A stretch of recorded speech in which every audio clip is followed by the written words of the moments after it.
From Tally to Cali. It's time to wake up. Wake up! Warchant.com is your ultimate Seminole sports source. And this is Wake Up Warchant, presented by Vitamin Energy. The vitamins. The energy. Now here's Warchant.com's Aslan Hajavandi and Corey Clark. My mother took her big brown beaver and she stuck him up in the air. Said I sure do love this big brown beaver and I wish I did have a pair. Wake up! It's Wake Up Warchant, presented by Vitamin Energy. Coming up on today's show, it's a wide open field vying for Omaha. Does FSU have what it takes to get to the CWS back-to-back for the first time in 25 years? Would Jordan Travis be a better on-field or mentor hire for the Noles? And we've got some stat predictions for the fall. Wake Up Warchant, presented by Vitamin Energy. VitaminEnergy.com. Shake it and take it. Energize that body of yours for up to 7 hours. Nourish that body of yours. Also realize this thing is keto-friendly if you're into that kind of thing. Vitamin Energy, the world's first and only clinically proven energy shot. After a 14-day clinical trial, study participants said, yeah, that was effective at boosting my energy. 89% of the participants said that, Corey Clark. 64% said, yeah, great mood booster. 78% said, yeah, my brain fog has been reduced. It's one little bottle. You order a box, you get 12 of them. I split it out into 2 shots per bottle, but feel free to deploy it as you wish, just like Link Jarrett will do with his arms in Corvallis this coming weekend. VitaminEnergy.com, shake it and take it. Warchant.com, your ultimate Seminole sports source. We've got you covered. We got you covered this weekend, the rest of this month, the rest of this year, for life. And start early, everybody. Become a member of Warchant.com if you're a current Florida State student, or maybe even if you graduated a year or 2 ago but still somehow have access to your fsu.edu email address. Email support at warchant.com to take advantage of a offer for a 1-year subscription to Warchant. You don't even need to give us a credit card. Nothing like that. It's just free. It's just free. I guess everybody. Inflation does not affect sports personalities and writers and broadcasters, apparently, right. Corey. Yeah, so I guess we'll be all right, I guess. How you doing, my friend? I'm good, buddy. I'm good. Doesn't feel like it. Sell me on it. Come on. Well, no, I mean, I watched the Braves blow a 10-4 lead in the 9th inning, which is insane. I think it was 10-4. It was 10-5 with 1 out and nobody on, and then they lost 11-10. So that's a toughie. All right. It's rock bottom in a year that has not been very good. They finally scored runs, and it didn't matter because their pitching was awful. But, hey, this ain't wake up Braves because they ain't going to wake up. They're dead for the season. So let's move on to Florida State sports. If you guys ever break up on headlines, I part of me hopes you guys make it messy online on Twitter. And just start going at each other. Going what for a the day! throat. What a day Wednesday was. About what did that start? Like 2 p.m., 3 p.m. Wednesday. Thursday. Oh yeah, sorry, Thursday. What a day! Thursday at around 3. Oh, great stuff. Yeah, great stuff indeed. Great stuff left in this mailbag. But before we get to the rest of the questions, Corey, we need to talk a little bit about baseball, obviously. We spoke to Link Jarrett on Thursday afternoon. I don't think we're any closer, Corey, to knowing who's going to be the starting pitcher for Florida State when they take the field in Corvallis, Oregon, against Oregon State at 6 p.m. Eastern time later today, Corey. So what do you make of that? Is there anything to make of that? Well, I definitely think we're closer because the game time is closer. Oh, too sure. So by the time people listen to this, you're closer to finding out who will be on the mound. Look, the way I took it is and I'm reading between the lines because he definitely did not say that it would. He did say it would either be Bellini or Jamie Arnold. I just tend to think it will be Bellini. He reiterated that he's got to look out for the best interests of the players too and their safety, and these are high level arms. I think in particular he's talking about Jamie Arnold, and when you're going to be a first round pick in 6 weeks, you maybe don't want to run him out there on short rest. But I don't know. I could be looking way too much into it. He said he was going to wait. We talked to him before practice. He said after practice they would have a better idea. I guess they get to see how the guys feel throwing and warming up and all that. But I thought what was interesting was that to me it sounded like if I'm him, it sounded like Bellini would go today, Arnold goes Saturday. In either way, there's maybe a scenario where Mendez pitches out of the bullpen on Saturday. Yep. Whether it's to close out the last couple of innings and get them to Omaha and just, hey, we got a chance to end it now we got a chance to end it right now in this series and go to Omaha, or we need to win this game. And we're up 3-1. We lost game 1. We're up 4-2 in the 8th. We got to make sure we even get to Sunday. So we use Mendez in this spot here, and then we'll put it all together for game 3 if we have to. Like, I think that's how I read it, is that Mendez might be coming out of the bullpen either way. But he did remind me, I forgot, I guess Whitaker probably would have started that game 3 of the Super Regionals, right?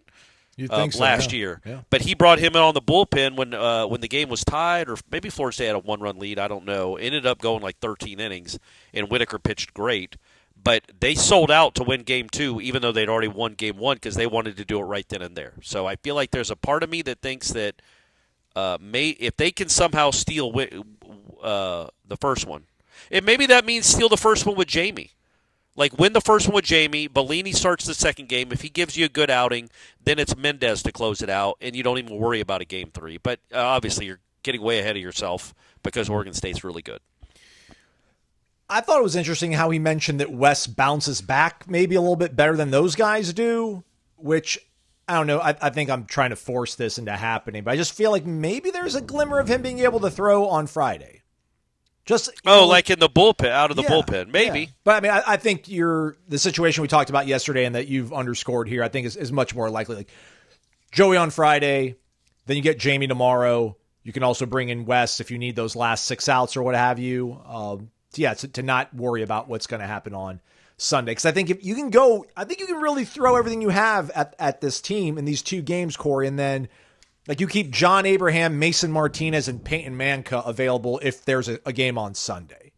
Yeah, not ideal by any stretch, but those 3 guys probably can miracle you 9 innings on Sunday. Meanwhile, Joe Charles, Payne Prescott, Chris Kinnear, Wes, and then obviously Joey and Jamie going. That's not bad. And Connor Hultz is in there somewhere probably. So there's probably a little bit more options than we think.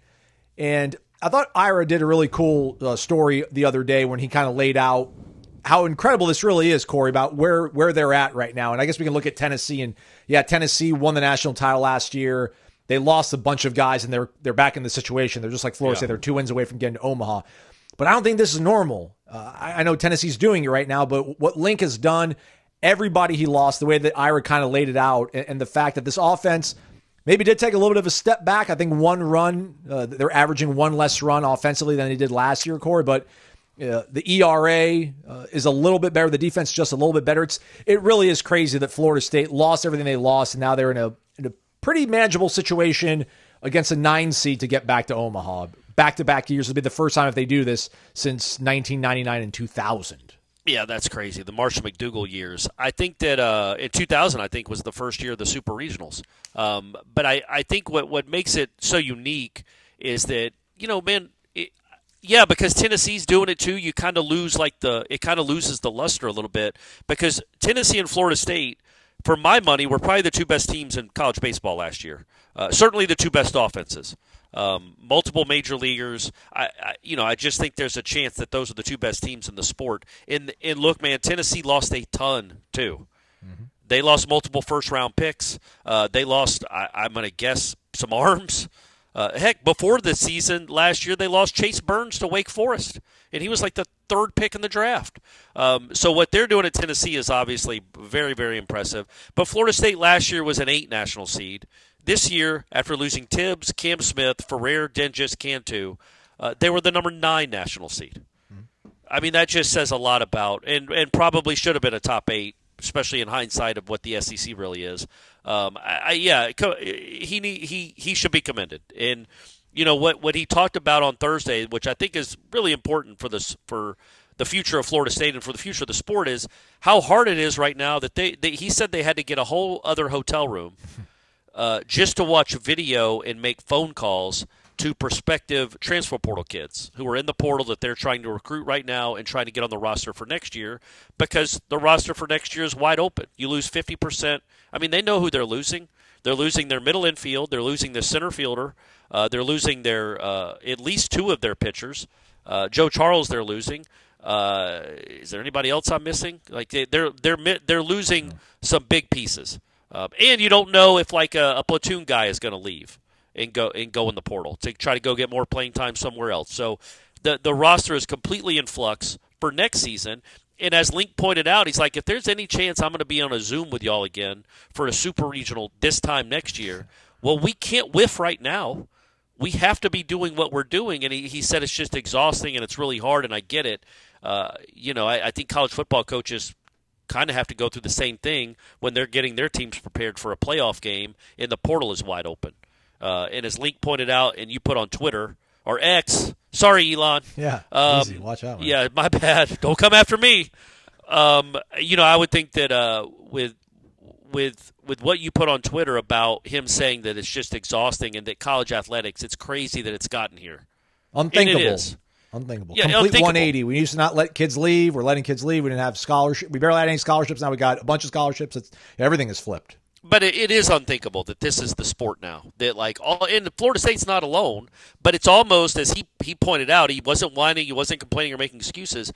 It's kind of a disadvantage if you're still playing because Florida gets to host kids on official visits. Mm-hmm. They're done. Georgia, come on, hey, they're going to be ranked high again next year, and then plummet when the real baseball starts. They're hosting guys. Name another, NC State, all these teams that are done. Clemson gets to host guys on official visits while you're out in Oregon trying to go win a national championship. So it doesn't really reward the teams that have had the best seasons because they're burning it on both ends. But, I mean, it's not a bad, again, he's not digging ditches. No. He's getting to sell Florida State University and watch a video of kids hitting or pitching and getting numbers and trying to recruit. It's not ideal. It's really kind of not fair, but I feel like it beats the alternative of not playing right now. Yeah. So he'll take this, but hopefully there's a way they can change it. But either way, it's just, as we've lamented, it is crazy what college athletics has become. Is that, they got a commitment from a kid, apparently. Eli Putnam. From Davidson, who's a really big-time kid, while they're on a plane to Oregon. You know what I mean? It's just, what a world to live in. I'm very, I think it's admirable for Link to, I mean, he was asked, he didn't volunteer all that information, but for him to kind of talk about the bigger picture while he's in the midst of this. I mean, he could have, listen, he's profited from the transfer portal, right? A lot of those, a lot of the talent that they lost last year, Dinges, Cantu, these guys were people that got in the portal. Farrow's a guy they still have that was in the portal. Lodi's the guy that they got through the portal. So he's used it, he's benefited off of it. But he also isn't scared to kind of point out maybe this is 4 years running now that this has been so hectic and crazy. I kind of appreciate him being comfortable talking about this. We go to our guy, random_John, says, good morning, gentlemen. I won't bore you with my usually long and detailed question, so here it goes. If FSU defeats Oregon State and makes Omaha, how would you compare Link Jarrett's year 3 to Norvell's year 3 of coaching? I don't know if I want to hijack that almost. Are there any parallels between Florida State baseball 25 and Florida State football 24? Not in terms of like 22, right? 22. No, I'm not thinking about year 3. I was thinking about just hijacking this.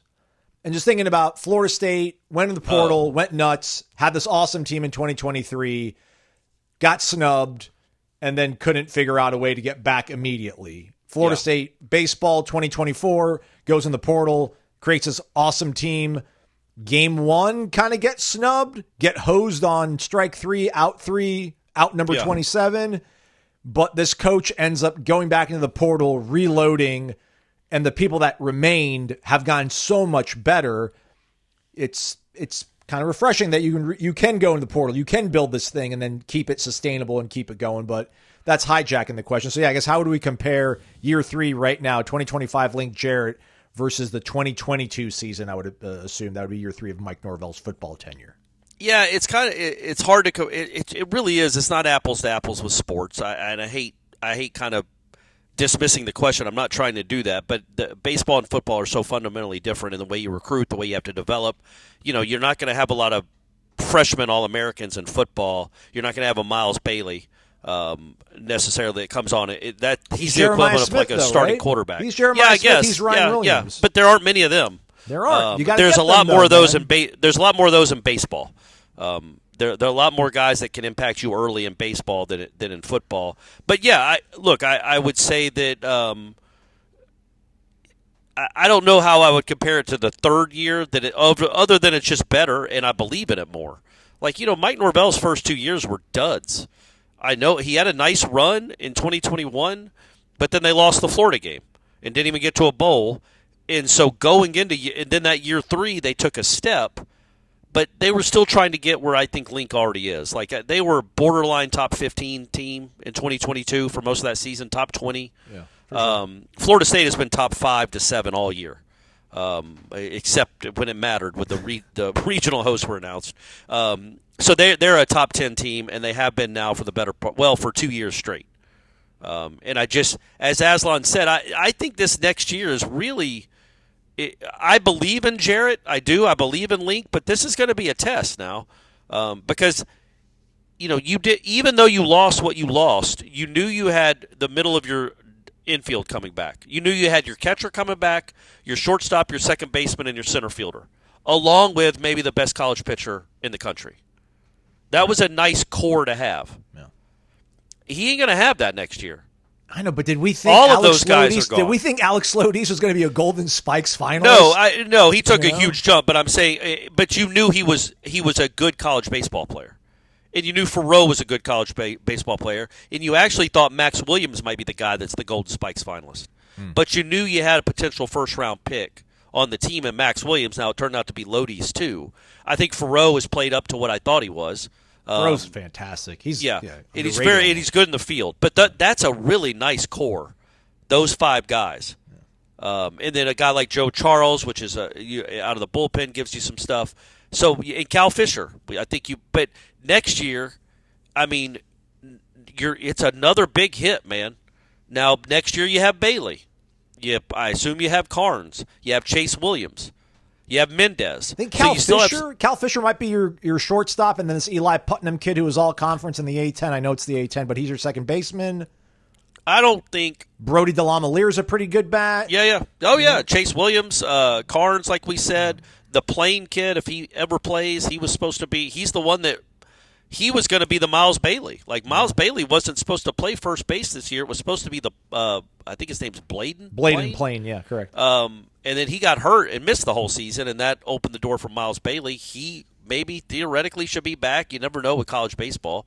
But it'll be – if they're here again this time next year – and I know this wasn't the question. If they're a borderline top 8 national seed again next year, after losing what they've lost the last 2 years, when you count up what we just went through, you literally from the 2024 College World Series team, you will have lost the entire team, the entire lineup. I mean, and most or all of the pitching, all of it.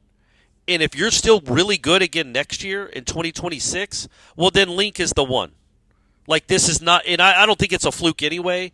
But that is the ultimate proof that Florida State is built to last. He is finding a way to get this done. And that's why this point right here is so important. Like, going and getting Mendez and Vellini, those dudes weren't automatic stars. No, man. Neither one of them were incredible at their former schools. Mendez had an ERA, I think, over 6 at Ole Miss.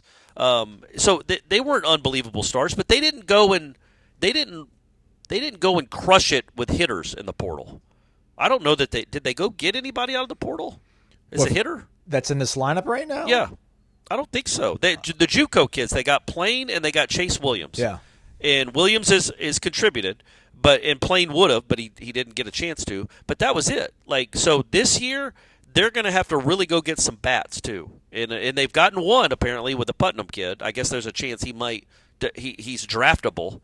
So we'll see where he gets drafted. And then you might have a bidding war, which is kind of that's where the sport we're in now. But yeah, this is really important time for Link, and I do think that if he can figure this out again next year, that Florida State is here to stay, and Link is going to win a lot of games, and I truly believe he will win a national championship while he's here. Amen, brother. Island Chief, wake up, guys! I am in the land of Wawa, South Jersey. The guy pumping my gas at the Wawa. It's the law here. Yeah, you can't pump your own gas in Jersey, everybody. Is that true? Yeah. Oh. That's crazy. So you have to tip the guy or girl, woman that's filling up your... But it's, I guess that would, I don't know. I went to a restaurant, like I grabbed food to go the other night, and they didn't ask me to tip them on the screen, and now I'm a patron for life. So I've got to imagine if you go the first time you go to a Wawa in New Jersey and somebody comes out to fill up your car, you've got to be like, hey man, what? Like there's got to be signs all over the place.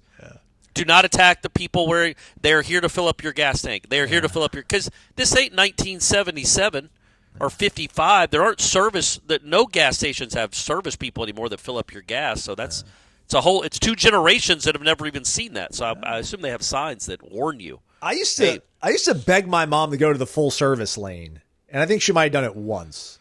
We still they don't even have that option anymore, right? No, it's except in New Jersey. Yeah. Anyhow, the guy pumping my gas saw my plates, asked me where I was from in Florida. He played me by asking if I was a Gator fan and then said Castellanos may be good, but you need a quarterback whose name begins with a W. Corey Clark of Jersey was pumping my gas. Yeah, it's a great point. Good for him. How about that?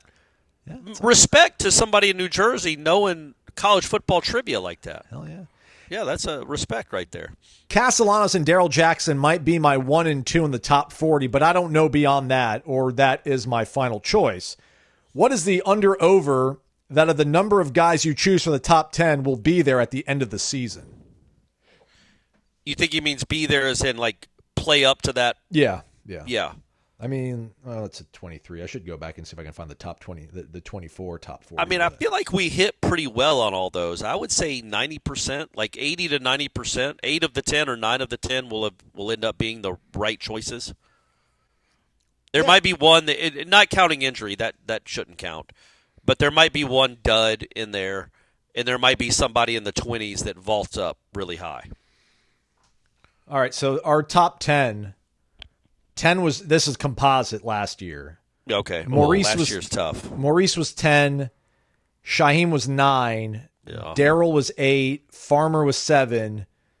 Marvin Jones Jr. was 6th. Darius was 5th. Malik Benson was 4th. Azaria was 3rd. Patrick Payton was 2nd. DJ was 1st. That's not a great list, guys. Clearly, you're hearing that and going, ugh. But it wasn't like that's a list of a 2-10 football team. And the thought was somebody like Peyton and Marvin Jones, and we make this distinction every time we talk about the top 40. It's not who we think the 40 best players are, although it kind of turns into that anyway. It's the 40 most impactful players, as in if they have a good year, what does this mean for the team? If Marvin and Patrick Payton had been good, well, that would have been a big deal. They were very, very important to the team. The fact that the defense wasn't very good and those guys weren't very good, there's a correlation there. They were very important. They got pushed around. They didn't play well. They didn't produce, and the defense struggled because of it. So yeah, I think that, and it's not like there are a lot of guys in the 20s and 30s on that list that you're like, man, they got screwed. They were great. There weren't a lot of good choices, as it turned out. Yeah, and I don't think that whether or not we get it right or wrong, I don't think is indicative of what this team will be, because there might be guys towards the bottom of our list that actually outperform expectations, and they might still be just as far along as they would have been if, the player that we had ranked 13th played up to being the 13th most impactful player. Right. This is a very strange thing. I mean, I'm looking at our composite top 10 right now. I will say this, though. Looking at the top 10 that we have as a company, there's like only 2 players that could probably not be in there, and then we would be okay. If there's 3 players that are not the top, they're not the most impactful, I'd be like, uh-oh. Yeah, it's like, look, we're not giving away any secrets. I'm not going to list where people get. I mean, this is a huge deal for Florida State Nation these days. That's right. Every June, you guys gather around your computers and do a reveal party of the top 10. I get it. I'm not going to spoil that for you guys. But you can imagine Deuce Robinson is probably pretty high on the list. With good reason, right?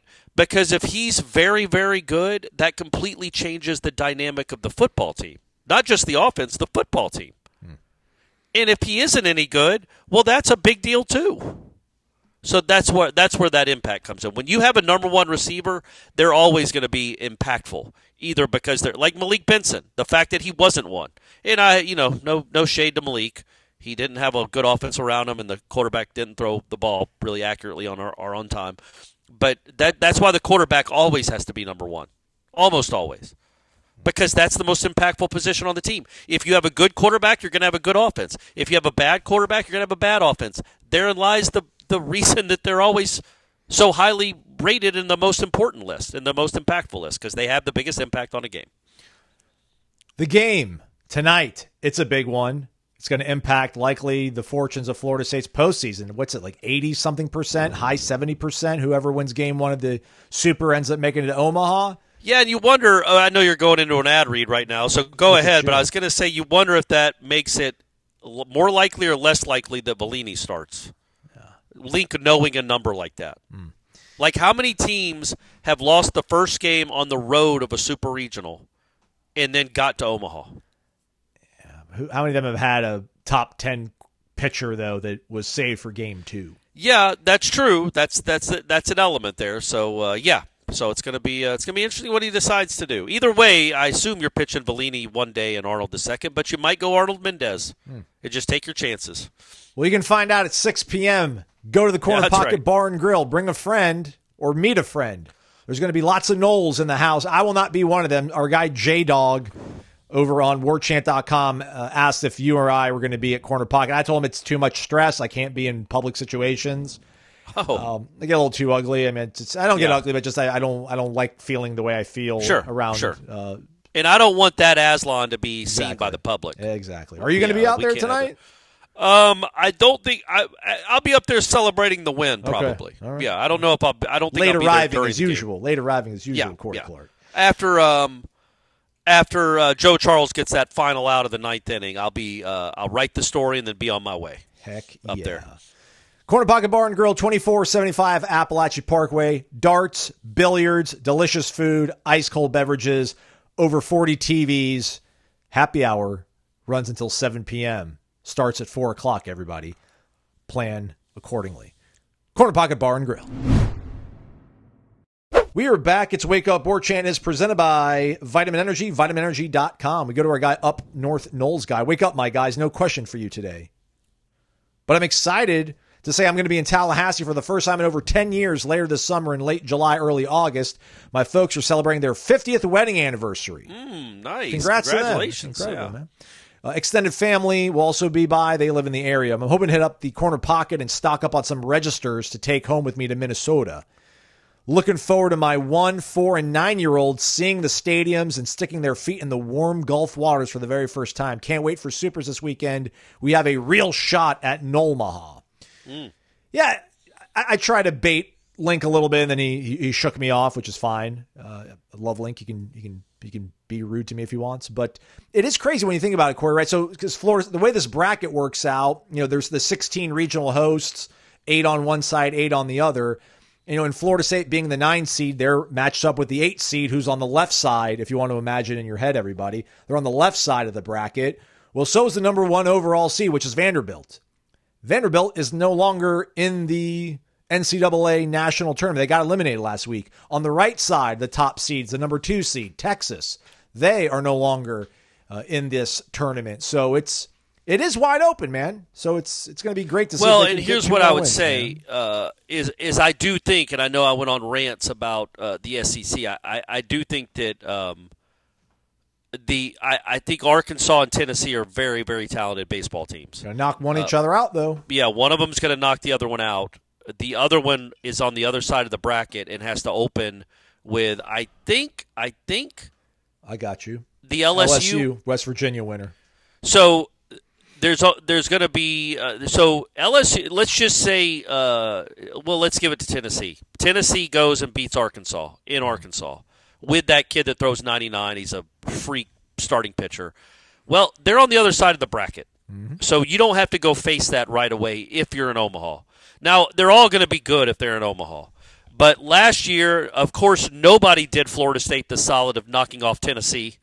The number 1 overall seed last year did not get beat in their regional. They swept through to Omaha, so you had to go play them first. Well, now if you do get there, you're playing either Louisville or Miami, 2 teams you can beat. You can also lose to them. You went 3-3 combined against those 2 teams this year.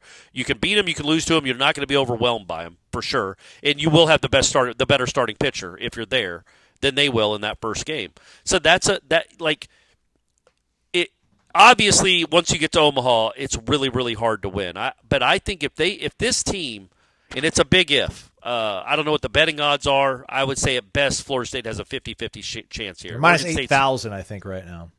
It's what? Plus 8,000, I think. No, for Florida State to win the national championship? Yeah. Oh, I thought on it was 25 to 1 now, or maybe 800, maybe not 8,000. Yeah, I thought it was 800. I thought it was like plus. I thought they were like plus. I think they're the fifth favorite. It's like Arkansas, Tennessee, LSU, North Carolina, and then Florida State. Yeah. And then Oregon State is the sixth favorite. The point being, I think whoever wins this regional in Corvallis has a real shot. Yeah, man. Because you're not playing the number one overall seed. You're going to be playing either Miami or Louisville. And if Florida State happens to be there, like, this might be what they need, man. Like, again, I think since I've been here, I don't know how many times they've won the first game in Omaha in my lifetime. It doesn't seem like a lot. It certainly doesn't seem like a lot since, like, the 2000 season. I think they've only done it once. It was that crazy 1-0 win over Arkansas. Yeah, back in 19. And that came after them winning 2 in a row on the road. Like, I just think if they could go to that place out there, which is a very good baseball team, very good baseball community, it's going to be a loud crowd, it's going to be a fun environment. If they can go and win on the road a super regional, they're going to get to Omaha, I think, and just be flying high, man. And I think they have a chance to have some real momentum, if you believe in that sort of thing, and have a real chance to go on a run in Omaha. Like, it's almost like this is what it takes. I don't think, because we've seen it, Aslan. Winning a super at Dick Hauser Stadium doesn't portend of anything good happening ever in Omaha. Nothing. It never has. It's never resulted in a national championship. It just hasn't. We know that. It just doesn't matter. I mean, it does. I get it. It's fun to be in Omaha. But maybe, again, that's what this team needs is some adversity. If they can't fight through the adversity to win 2 on the road in Corvallis, well, they weren't going to win the national championship anyway.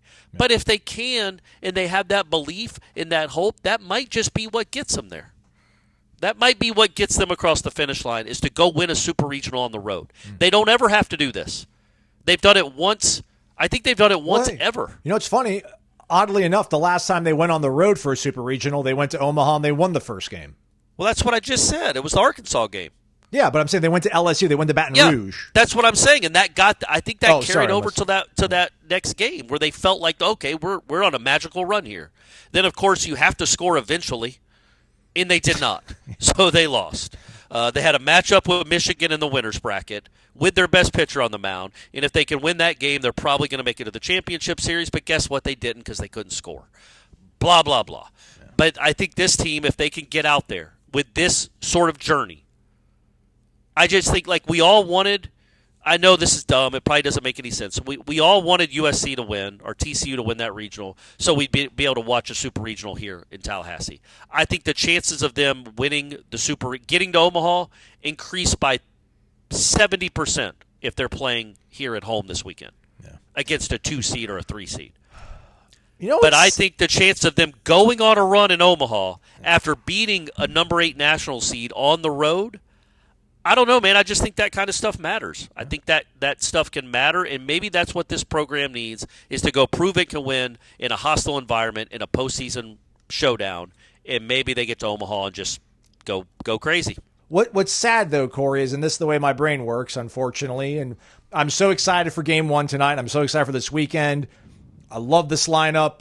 I love the arms, right? Like, everything feels so good. And like, hey, man, this is totally possible. Just go up to Corvallis, win 2 games, off to Omaha, wide open bracket. But, I mean, there's a greater than 0% chance that by the time you and I get back and do this show, the season's going to be over. That they're going to have lost. You know, it's sad to think about. Yeah. That's how thin this line is. Like, we sit here right now flying high, but we certainly can come back in 72 hours and see, like, yeah, man, just the bats went cold, the arms weren't hot anymore, and now the season's over. Yeah, no, and I think that's my point with why if you do pull the – because I think this is an upset. I don't know what – that's why I was saying I don't know what the odds are for this series.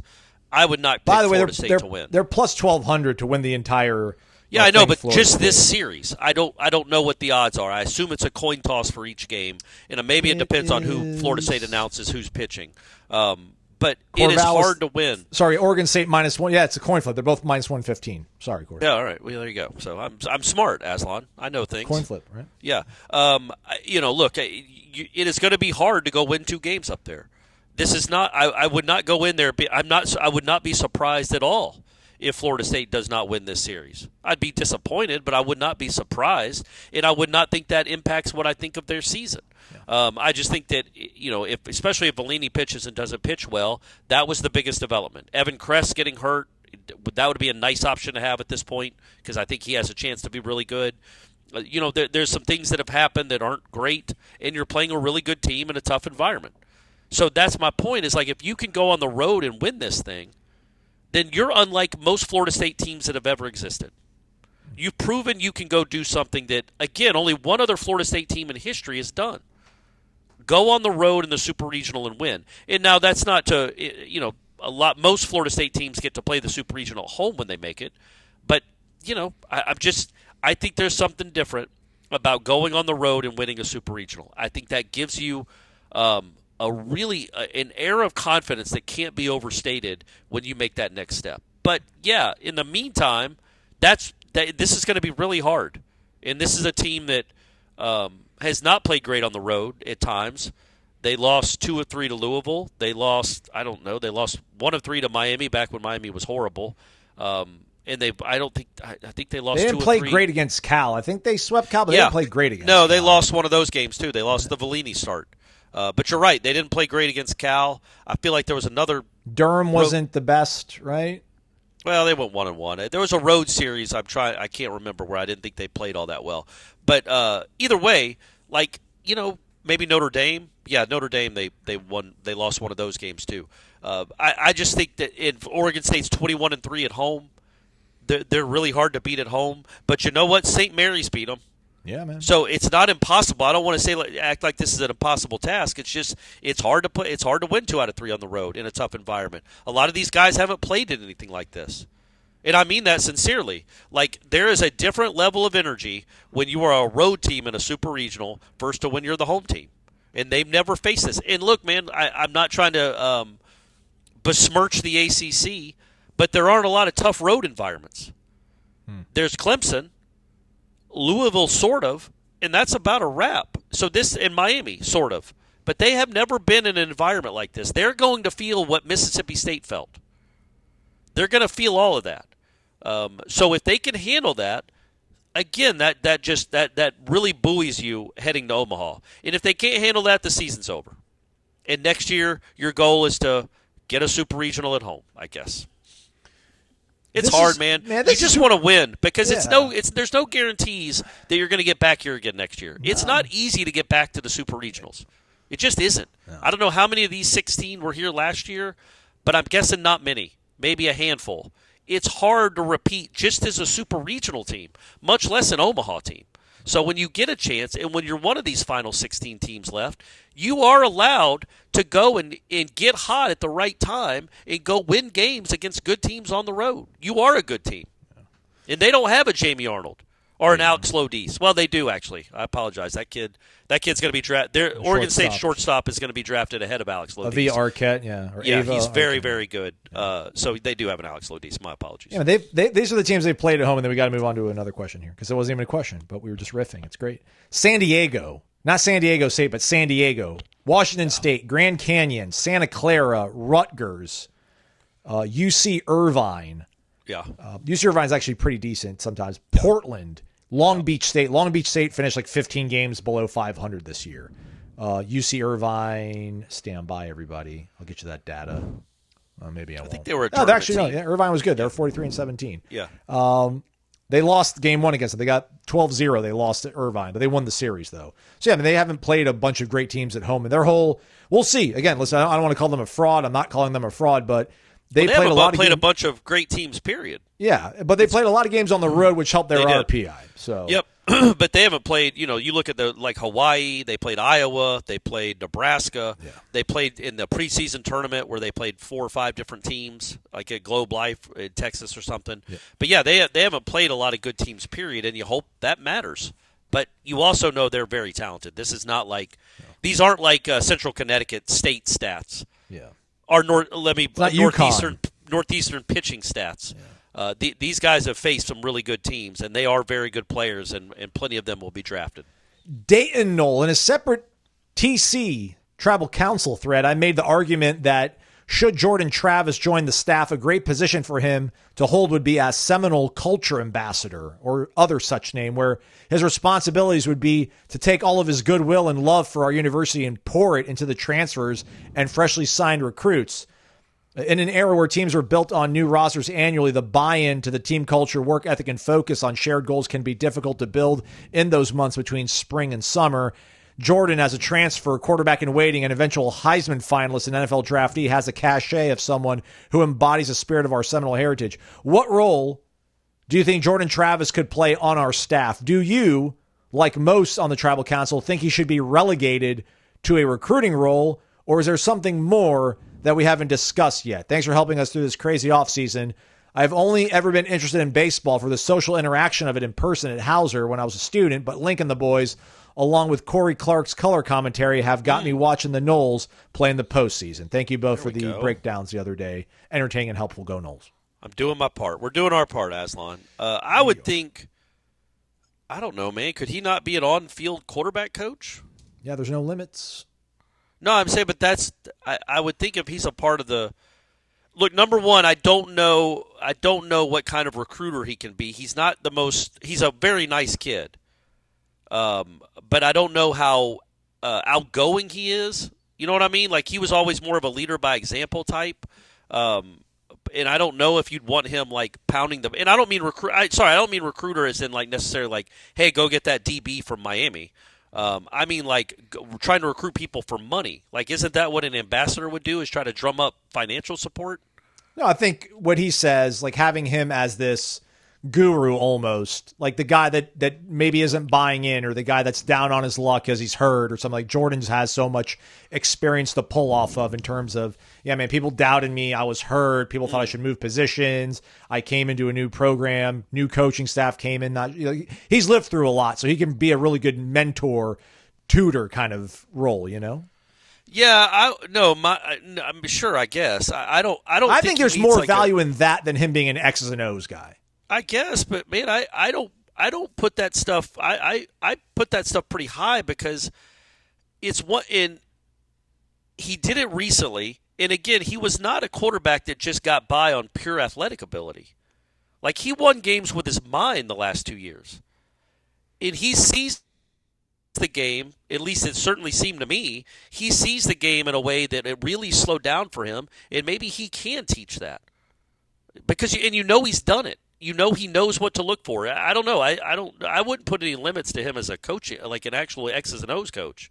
I mean, at 24 years old, he's certainly got more real-world experience at high-level college football than Mike Norvell did. And so I think if he wants to do that, I think he'd be a good mentor, but a mentor for young quarterbacks. I think that's where I don't know how much a quarterback like Jordan Travis can relate to an offensive lineman that's third team or a defensive end. But they know who he is, man. Right? I know, but I'm saying, I meant more like in a mentorship role. Like, buck up, man. I know you're not playing a lot this year, but hey, in 2019, the coach didn't play me at all, and he got fired. And the next game, I went and scored 2 touchdowns. You just got to believe in yourself. That message isn't going to resonate. Know, man. But with him, with quarterbacks, just like that message would resonate with quarterbacks, number one, that have to wait their turn because he is a quarterback. But obviously, just sharing his knowledge of the game. I mean, I don't think I stressed it enough during the time that he was the quarterback. I tried to, but that he was obviously incredibly bright and quick thinking and processing fast. He was a fast processor. That became very, very clear. He did not have the strongest arm. He did not use his athleticism really at all the last year and a half he was there, except for a few scrambles against Florida in 22. He won games with his brain.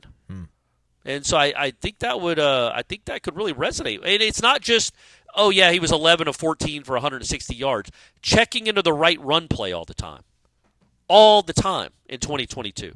Man, carrying out a fake, like all that stuff, I think he'd be a really good teacher if he wanted to do that. I mean, is Tony Tokar's that much more qualified than Jordan Travis to be a quarterback coach if you want to play that game? No. Yeah. No, exactly.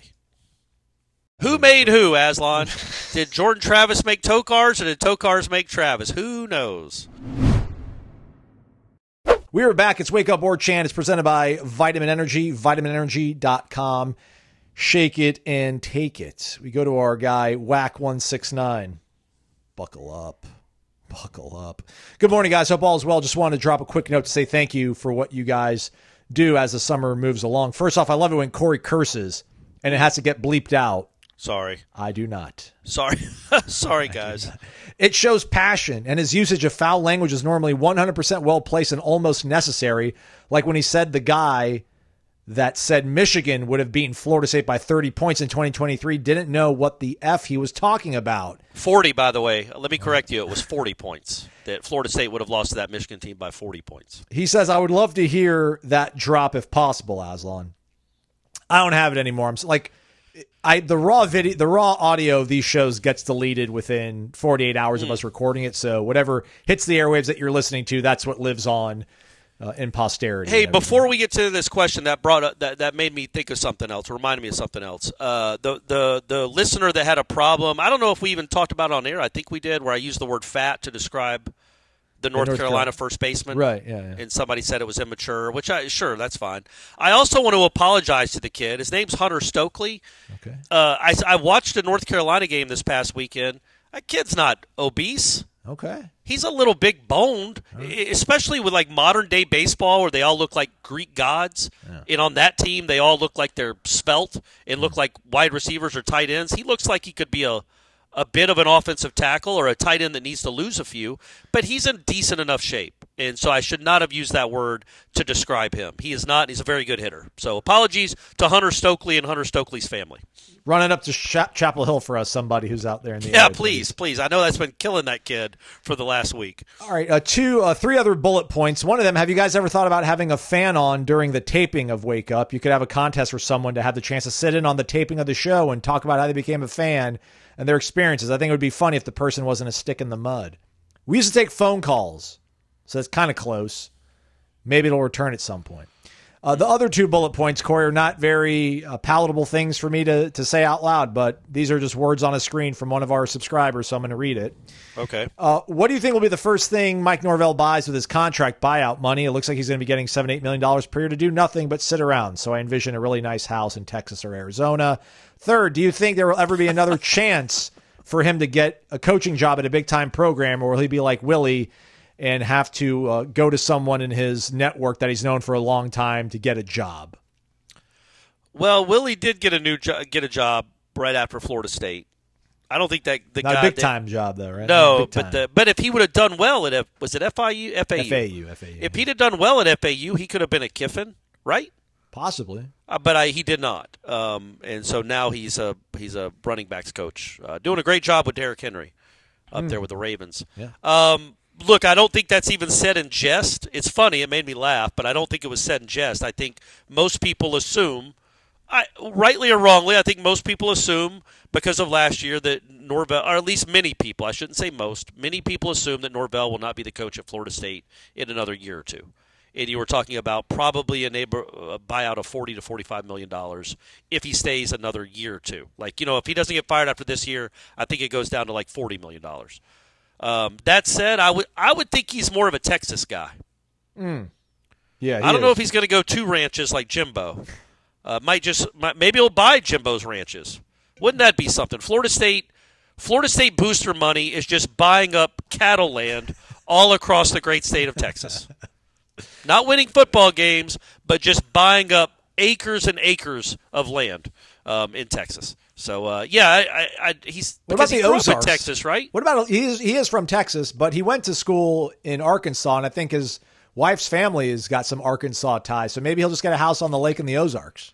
He could get multiple. He could buy the Ozarks. Yeah. Well, no, probably couldn't buy it. He could buy.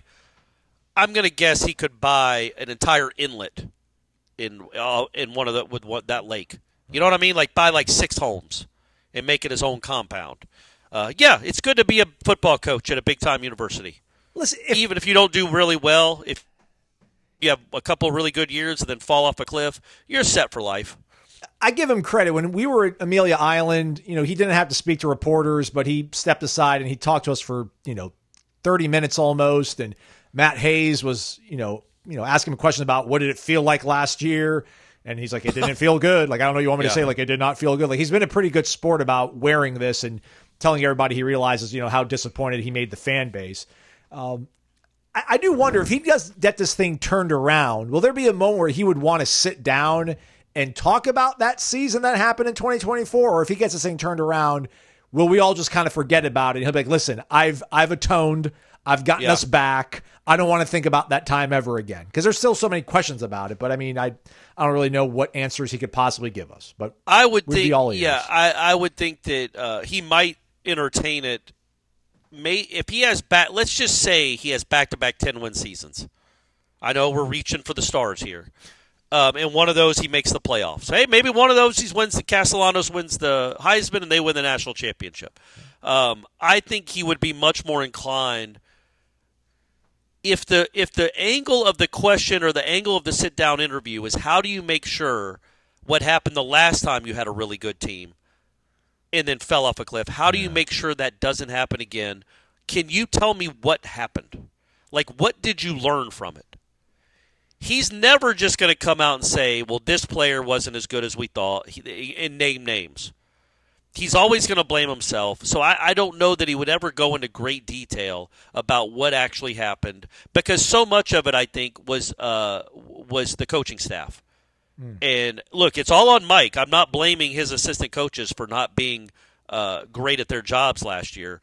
But I think he thinks so much of his message was lost or diluted with the coaches. And I don't think that he would ever come out and blame them publicly or privately, honestly. I don't think he'd ever just – if me and him somehow were having a beer together, that he would be like, who really sucked was so-and-so. I don't think he's built like that. I think would be cool is they did not do a lot of climb videos, post-game cinematic recaps last year, if I'm not mistaken. I think they only did 2? Yeah, maybe. Yeah, maybe. Yeah, yeah. I think it would be cool if they did the climb this year, and then if it made sense, like don't force the issue here, like don't put square peg round hole or whatever. But if they did flashbacks to last year, like made it black and white, like a little 10-second, 15-second vignette in between like certain moments of a game or something, they flash back to like a play not being made or something Mike said to a player that ends up not proving prophetic, but like kind of goes back to what happened last year and shows you like how they're better off this year and they've learned from that kind of stuff. I think that'd be maybe a cool way of approaching things from a video production thing, but that's just sure. But I also think the head coach personally is not going to want to revisit it too much anymore. Yeah. He's going to, and rightly, last year's last year. It would have been nice if they took that, and I'm talking about the team, took that same mindset last year and been like, this is not 2023. We actually need to go and do something for ourselves and not live off that. But I don't think Norvell is going to want to entertain much more 2024 talk. With good reason. You've got even – and you're right. I didn't want to overlook that. He has been good about it. He also didn't have a choice. Like what – he knows he lost the fan base. So you do not compound losing the fan base by then getting irked every time you're asked about last year and what went wrong, because people are still trying to put the pieces together and they want to know. And if you turn out to be a jerk and say, don't ask me that, why are you asking me that? Last year's last year. We don't think about last year. We're on to Alabama. If you just do that for 9 months, you completely alienate the fan base. Mm-hmm. So he has done a decent job, a good job actually, in handling the fallout from that disaster. But, now I'm sure he wants that to be in the rear view forever, and I'm sure it was bothersome to be asked about it 6 months later by someone, anyway. I'm sure that's bothersome. But he's not going to make a scene. He's not going to blow up. He's not going to become a jerk, typically. Yeah. All right, couple more questions. Our guy S. Quinn67, wake up. Thanks for the excellent shows and program content. This baseball team has been exciting to watch. Bullpen has performed like Sybil. Yeah, very okay, old that's reference. An old school reference. Yeah, what is that? Explain that. It's a TV movie from I think the 70s, where Sally Field had multiple personalities. Oh, okay. And one of them was Sybil, or maybe her first name was Sybil. I think Sally Field was in it, but it was a TV movie from the 70s.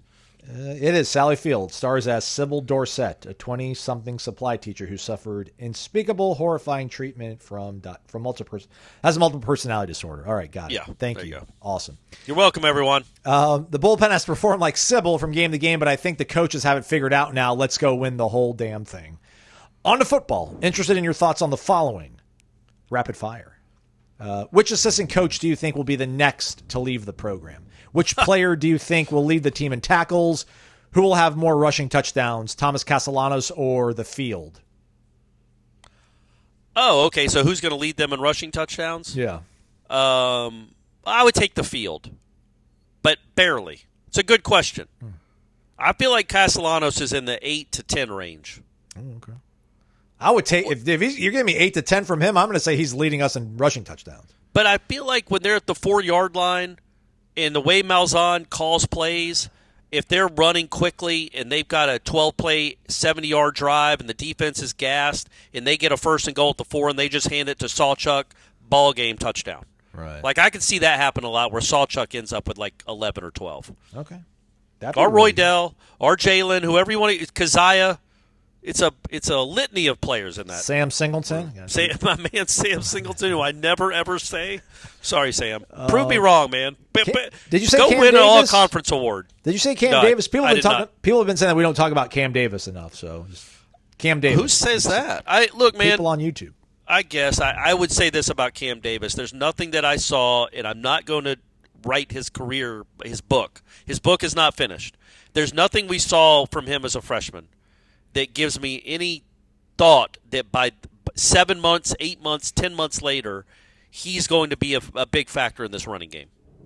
Because I think Sawchuk and Roydell are better than him. Yeah. And we don't know what the Chroma kid is.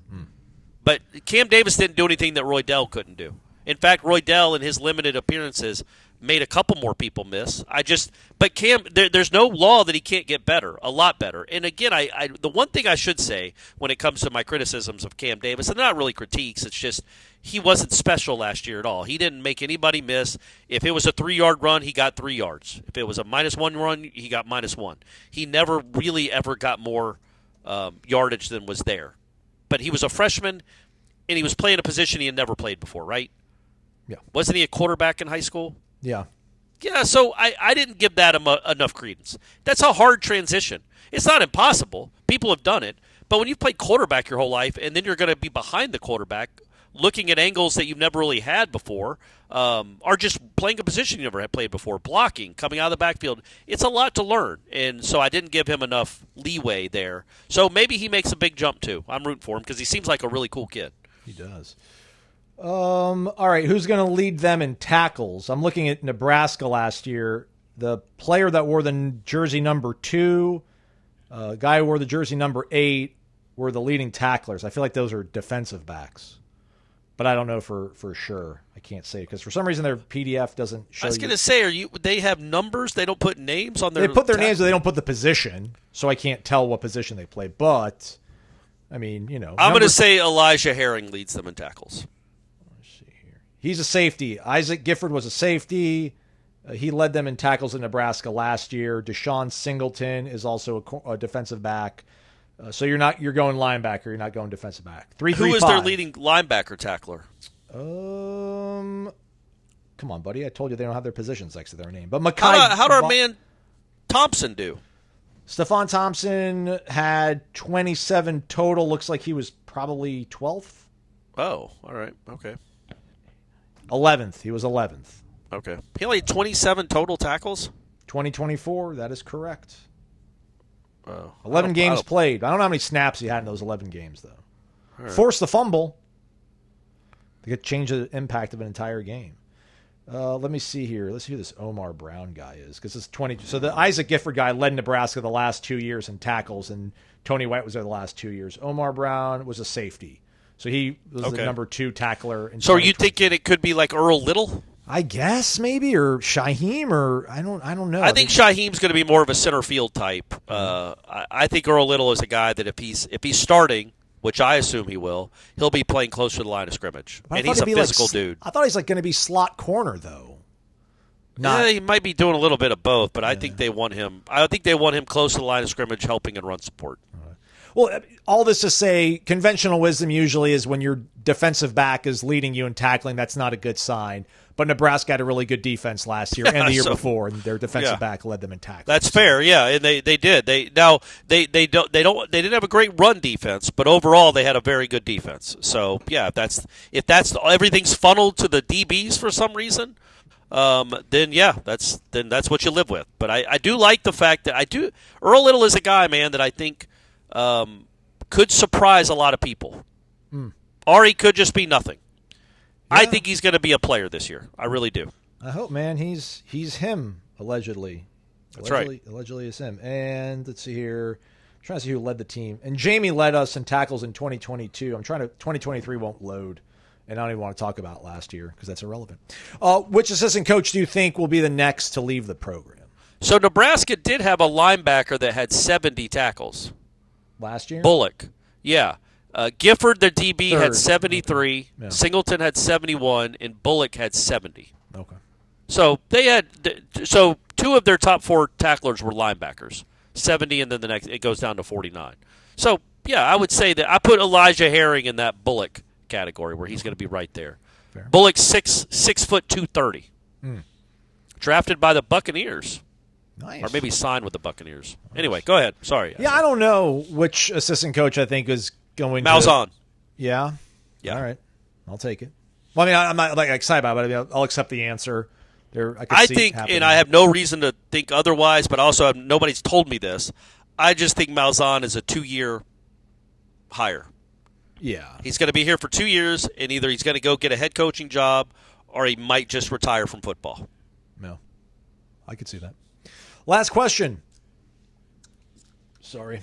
Naked_Noel. Wake up. I've been listening to the show for a long time and have really enjoyed following Corey's adventures as a baseball dad. Oh, great. After watching so much youth baseball over the years, I'm curious.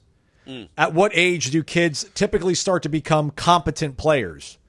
And just for fun, at what age group do you think a solid youth team could realistically beat a lineup of you guys over at Warchant? If you're taking the field with the Warchant crew, what position would you be playing? Right field, right? That's where you hide your worst defensive player, right field? Yeah, I would say if we have the 9 of us from Warchant playing, I think the 13 to 14, probably 13 is when I would say we would a good, not even like a nationally ranked travel ball team, just a decent one would beat us. Okay. They're not going to strike us out a ton. They're not going to be throwing hard enough. We'll put the ball in play, but I don't trust our defensive fundamentals, Aslan. I think they're going to steal on us. They're going to steal all over us. We're not going to know how to hold runners on, and we're not. Who's going to catch? I don't know. Yeah, Ira, and he's going to have to throw down. It's going to be tough. It's going to be tough. So I would say a 13-year-old team would definitely beat us. One of you AI wizards, please get me a photo of Ira as a Adonis-like catcher, like looking like Johnny Bench or something. Or Cal Raleigh. Cal Raleigh, yeah. Yeah, put him in a Cal Raleigh uniform. We haven't talked about that kid enough. Golly. Good for Second him. in the majors in home runs, or leading, right? 23? Was on pace for 60 a few weeks ago or whatever. So well, we talked about him on headlines that he needs to go ahead, and when he signs his next contract, whenever that is, that needs to be the impetus for building a brand new Dick Howser Stadium. And they could call it I would say Mike Martin Field at Howser Raleigh Stadium. Okay. I really want Buster to do it, but he's not. So he's not making the big money anymore. He's just a GM. He's only making like $7 million a year now, not $25 million. But I think Raleigh Howser Stadium has a nice ring to it. It does. It definitely does. And this is me in post-production quasi-interrupting Corey, but there was some weather going on over in Tallahassee, so my power went out, lost internet, lost Corey's connection. So I'm here to close this out for the last 10 seconds. That's a wrap on the show. Thanks for everybody for being here. Wanted to send a shout-out to our guy, Hayden, who said in yesterday's comments, Aslan, the show has never been way too long. And 8 people hit the thumbs up on that over on YouTube. So I was going to say, sorry for another really long show, but apparently the show has never been way too long. Thanks for listening again, everybody. Super Regional starts 6 p.m. ESPN2, maybe? ESPN. It's going to be on one of the big channels, so tune in. We'll be back on Monday for a show. Check out warchant.com in the meantime. I think there's some recruiting stuff probably going on this weekend as well, so we've got you covered. He's Corey somewhere, and I'm Aslan. Thanks for listening to Wake Up Warchant, presented by Vitamin Energy, vitaminenergy.com.